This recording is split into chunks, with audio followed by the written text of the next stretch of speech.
Guys, nakita nyo kumukulo na. Yan, lagyan na natin yung isda. Uy, 1-0 2-0 3-0 4-0 5. Ayan. Pagkatapos na, takpan muna natin within 5 minutes. Okay.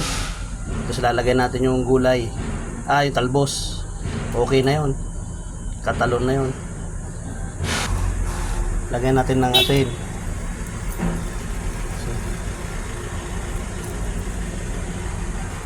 Guys, kumukulo na.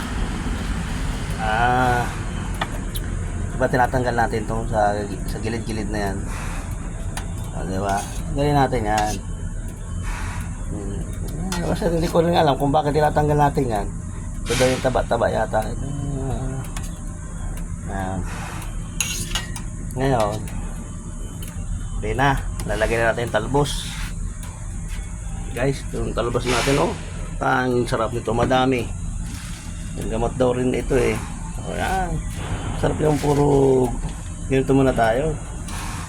Kasi pag puro karne, madali na tayong ito, balance lang. O, di ba?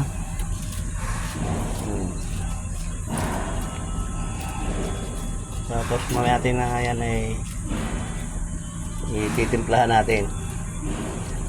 Pero tikman muna natin.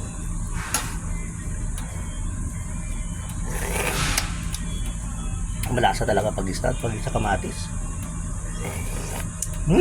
Kasarap. Okay. Takpan natin within 2 minutes lang para mabilis. Ayan guys, luto na. Medyo nalamog yata. Tigaan natin ang kalamunding. Ayan. Tigaan natin ang kalamunding yan. Okay. Shoutout sa Magic Sarap. Baka naman. Shoutout. Baka naman. Baka mag-i-sponsor tayo. Magic Sarap. Tapos sakto, luto na rin ang ating kanin. Bagay. Napakasarap nito. Kunting halo-halo lang. Sana yung isda na natin makita.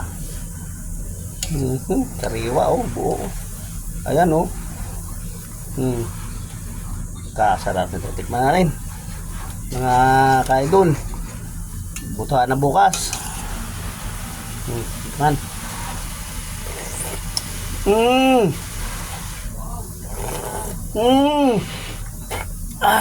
Hindi na mag-asawa ng 10,000.